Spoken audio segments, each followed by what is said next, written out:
Our next speaker is a protector of kidneys. His name is Dr. Jesse Rung. You can find his profile in the packet, but he's an associate professor of pharmacy and in the division of nephrology at Howard University College of Pharmacy and Medicine.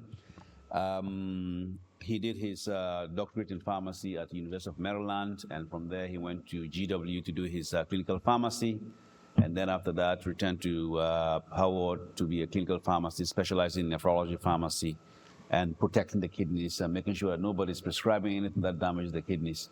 So today he's going to share his experience, and his topic is going to be equity in kidney care, reducing nephrotoxin burden, and improving acute kidney injury outcomes. Thank you for coming. Hello, everyone. Thank you so much for having me here. So we learned a lot from Dr. Mahodich about what have been done at the higher up. So let's see what we have been doing from the ground up as well. So again, my name is Jesse Rung. I'm a associate professor and kidney pharmacist at Howard University, and I practice at Howard University Hospital. So I have nothing to disclose. The objective of the talk today is to describe the impact of nephrotoxin burden and discuss strategies to mitigate the risk of acute kidney injury and improve outcome among African American patients. So in terms of, let's skip this one. I know we're short on time. So let's start with a case. We have a 45-year-old male, Black patient presented with shortness of breath, acute respiratory symptoms. He was later diagnosed with severe community-acquired pneumonia and now admitted to the MICU. He, unfortunately, has a following past medical history. He has poorly controlled hypertension, poorly controlled diabetes, and has a heart failure with reduced ejection fraction. So compare our patient to an otherwise healthy white man who is admitted to severe pneumonia as well. So you can see that at the hospital, Black patient will receive the treatment for pneumonia.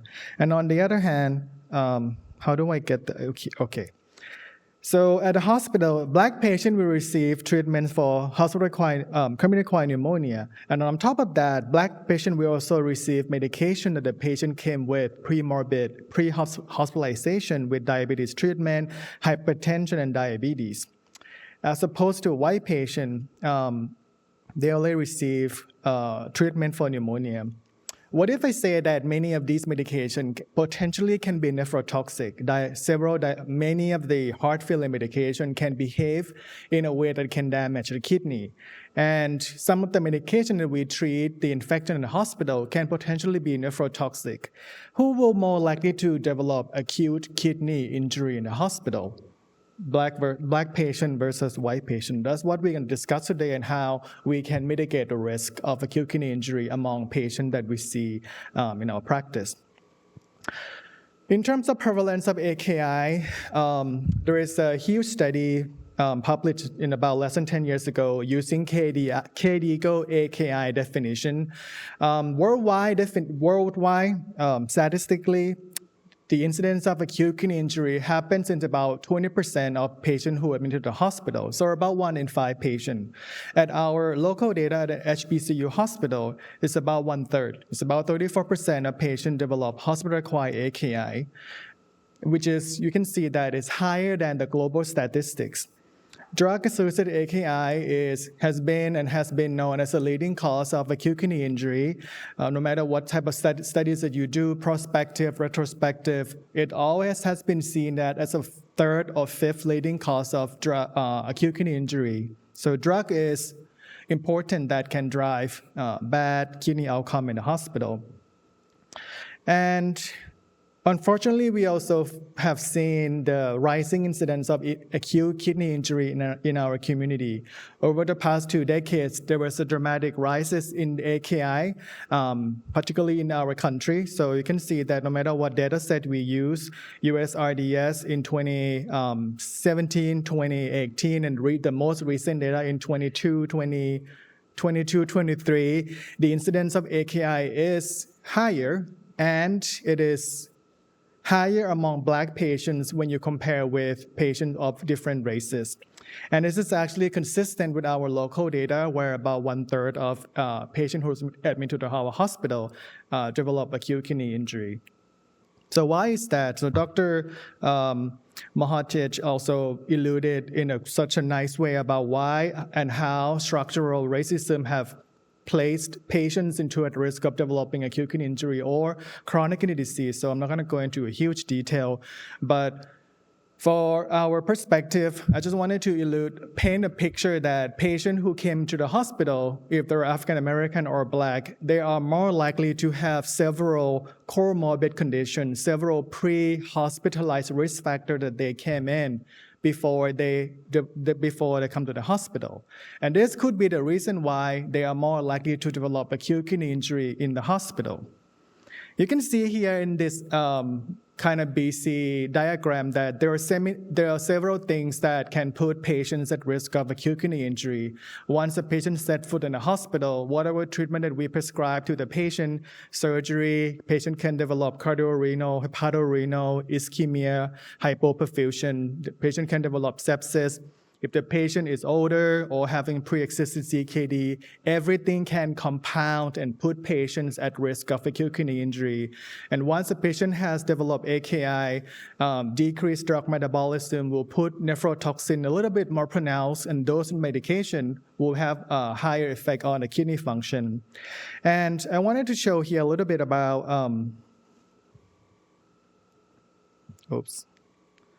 there was a lot of conversation over the past,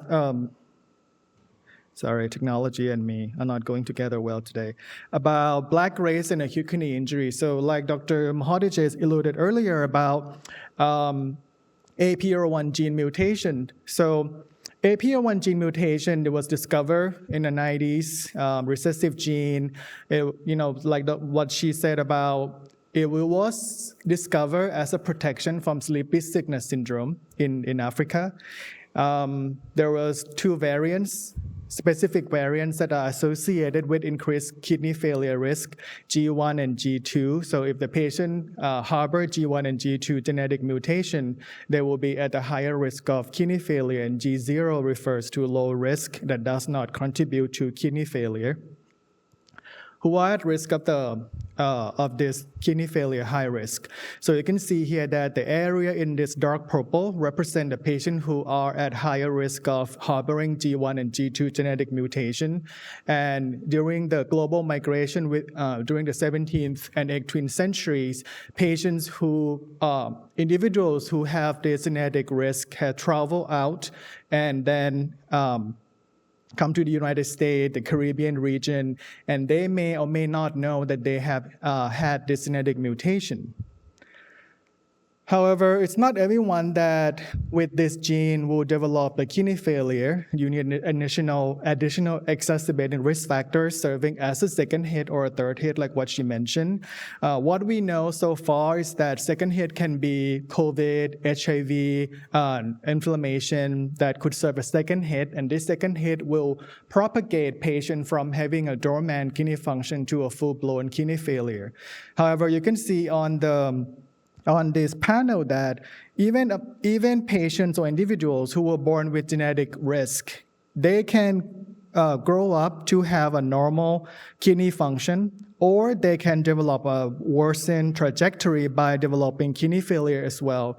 This is something that we also have not yet to discover. What are additional second hit that we don't know? What are some structural racism? What are some structural abnormalities that propagate African American patients who have kidney genetic risk that put them into a development of kidney failure faster than white counterpart? We have known that patients who have people who harbor APR1 genetic risk, coupled with sickle cell disease, they have a worsened kidney outcome than people who don't have APR1 risk. We also know that APR1 coupled with COVID-19 put the patient at a higher rate of dialysis initiation. We also know that APR1 coupled with HIV can also exacerbate dialysis initiation. So as a pharmacist, what we don't know is that maybe we need to rethink about what medication that we expose to the kidney of the patient who have a genetic risk. should we see some medication? Should we think of them as a second hit? That is a question that we may need to ask ourselves when we prescribe medication to our vulnerable population. I want to track back and talk a little bit about trajectory of kidney disease. So we all know that once a patient develops acute kidney injury, it is the time that they have an abrupt decline in kidney function. And they, by definition, acute kidney injury is about 7 days. And after that, the patient will be in the phase called acute kidney disease, or AKD. And after 90 days, the patient will be in the phase called chronic kidney disease, or CKD.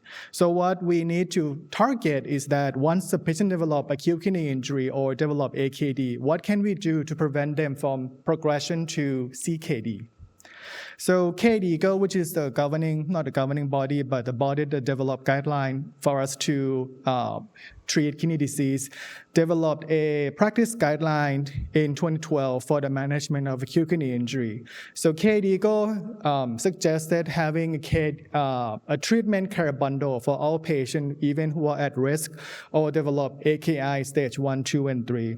We can now see that across all stages, whether the patient is high risk or stage 1, 2, and 3, they recommended us to discontinue all nephrotoxic agents when it's possible.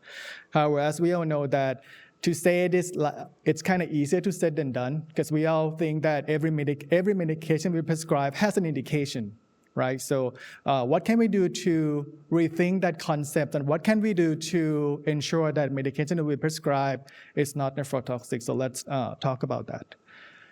In terms of drug-associated AKI, the old term that we have learned over the past decade is pre-renal, intrinsic renal, and post-renal, right? So this is an old term. We have a newer term which is published over the past few years. So this new term, it is created because nephrotoxin can cause AKI by more than one mechanism, like NSAIDs. It can cause pre-renal, it can cause intrinsic renal, it can cause post-renal, right? So this is a category that has been proposed, and I really like this category because it shows the movement between categories, and it can be slowed down, or it can be reverted back based on a modification of risk factors.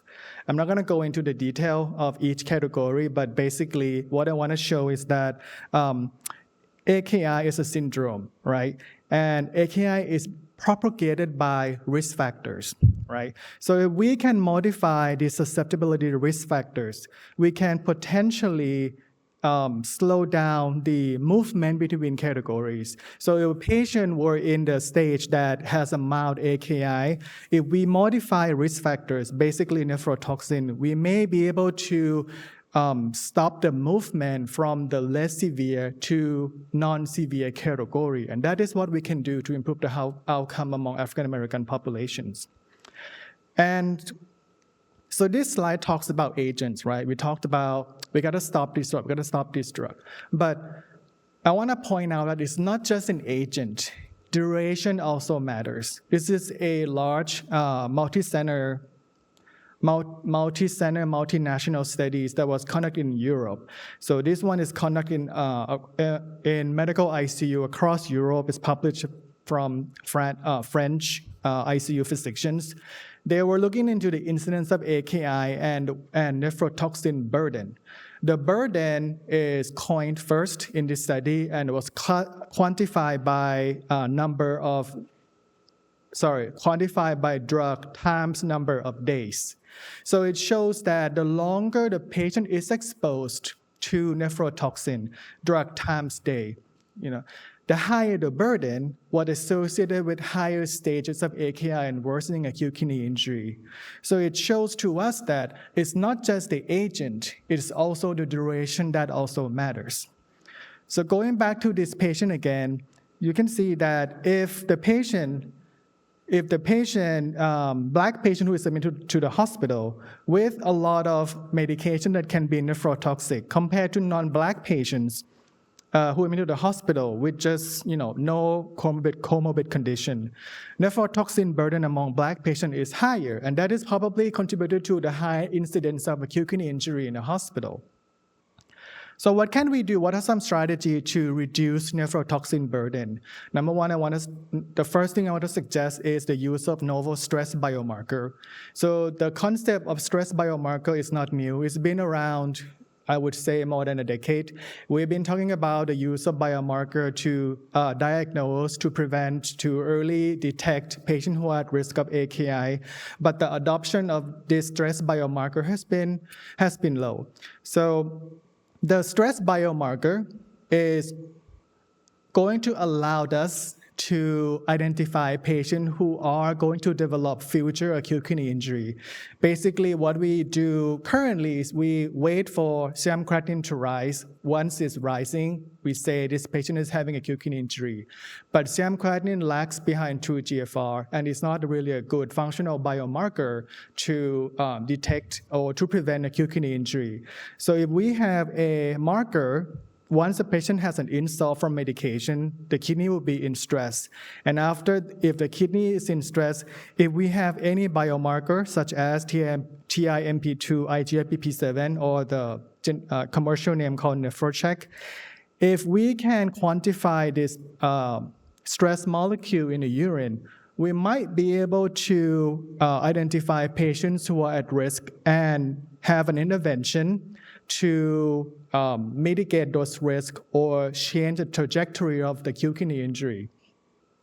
And the way that we can use, acute kidney injury, yes. However, the uptake of these kidney stress biomarkers in medical literature has been focusing on surgical population, cardiac surgery, abdominal surgery, perioperative care, critical care, sepsis, or among pediatric population. We have very limited amount of literature that include patients who identify as African American or Black. And I think what we can do is to increase awareness and uptake of this stress biomarker. And the way that we can integrate this biomarker is to use that within the context of nephrotoxin stewardship service. So KDIGO issued a CKD guideline in 2024 and suggested a drug stewardship by defining them as an effective, safe, and sustainable use of medication by all staff and physicians, encompassing the whole cycle of medication use. The goal of nephrotoxin stewardship is to prevent AKI occurrence, prevent worsening of AKI, and prevent CKD prevention. The service, what we can do to reduce the burden is to review patient history, estimate kidney function, utilize novel stress biomarker for early detection and early intervention, and modify therapy and to change the patient's trajectory. And like I put in here in a quote unquote, is that we should be able to appreciate the effect of APR1 mutation. Currently, the genetic testing is also one of the mission from American Society of Nephrology Kidney Health Initiative. Even though currently we don't have any medication in the pipeline that is FDA approved to treat, all the agents are in phase 2 and 3 right now. But the ASN and KHI has a mission to improve their awareness of APR1 mutation, improve the testing, and improve the overall knowledge of this APR1 mutation among African American communities. We might need to think about how we use medication among our patients who are at risk. Maybe we need to think about medication as a hit, as a second hit or a third hit.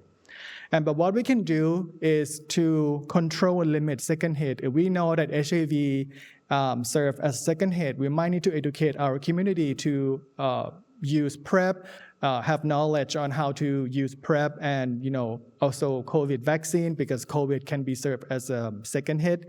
And after we do all this, we might be able to modify therapy to change the trajectory of kidney disease. So in summary, Black patients are at risk of AKI from multiple etiologies: baseline, pre-hospitalization risk factors, higher medication burden that are nephrotoxic, and potentially genetic component, which is APR1 gene mutation. There are several strategies that can improve the care of Black patients in the hospital, recognize overall nephrotoxin burden, utilize novel kidney stress biomarker and potentially utilize nephrotoxin stewardship at the hospital that you're working at. And thank you so much.